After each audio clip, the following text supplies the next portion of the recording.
All right, well, let's get started. Thank you so much for joining me. And if you're watching this in replay, thanks for watching this. Super excited to talk about today's theme and topic. All right. And really, what I want to pose the question, and this may sound a little bit weird, but I want you to ask yourself, are ants ruining your picnic? Are ants ruining your picnic? And let's talk about this, because ANTS are actually an acronym for automatic negative thoughts. So automatic negative thoughts, we were on last night for our networking event, international networking event, and one of my friends, Shelly, had introduced me to the topic of ANTS, automatic negative thoughts. And the reality is we have tens of thousands of thoughts every day in our mind. And 70% of those thoughts are negative. They're negative thoughts. How is this impacting you?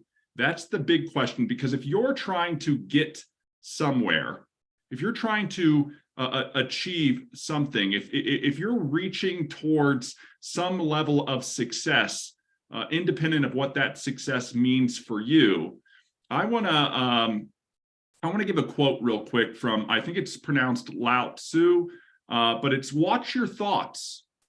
Okay, watch your thoughts because they become words. Watch your words because they become actions. Watch your actions because they become habits. Watch your habits because they become character. Watch your character because it becomes your destiny. I want you to think about that, because the inception of all of that are the thoughts that we have.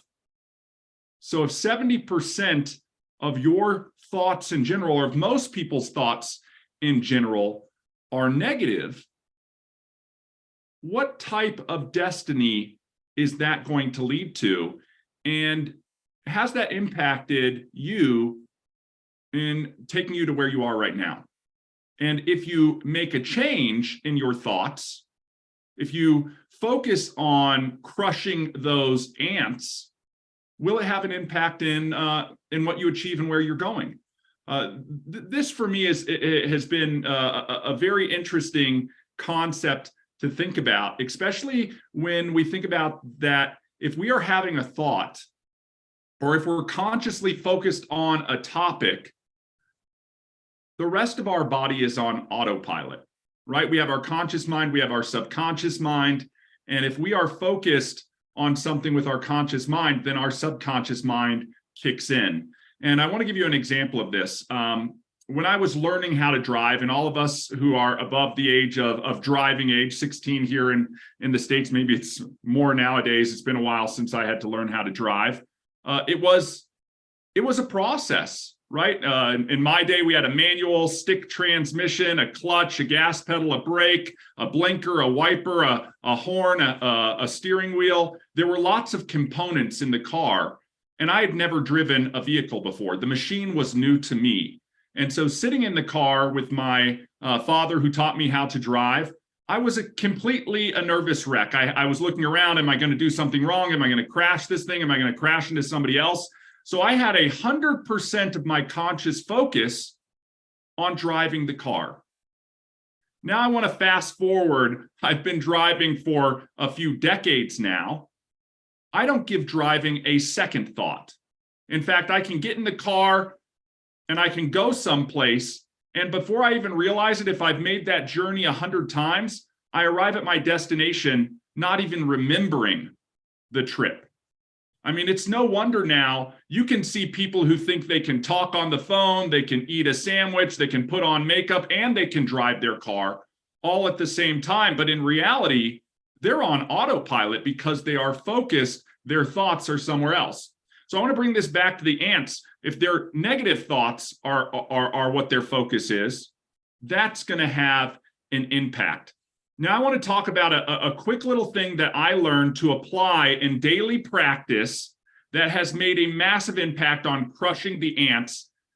And maybe you can crush them and they won't ruin your picnic. And that is about giving gratitude, about coming back and having positive thoughts in my life about what is going on right now in the present.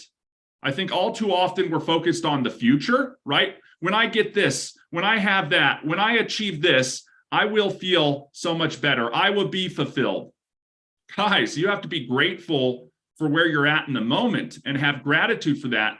And even do it down to the point of having or being grateful for the smallest of things. And when you put that into daily practice, you will realize that you'll start crushing those ants and you'll start having more positive thoughts, more positive outcomes. And again, going back to that quote, if we watch our thoughts, because they become words, and our words become our actions, and our actions become our habits, and our habits become our character, and our character becomes our destiny, then implementing more gratitude within your daily life will, in my opinion, lead to a better destiny.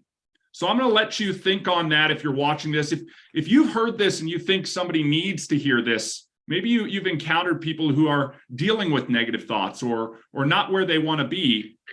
If this can have an impact for them, all the better. Now, with that said, we're going to open up this for a live roundtable discussion. If you have the link for the Zoom, feel free to join the conversation. And I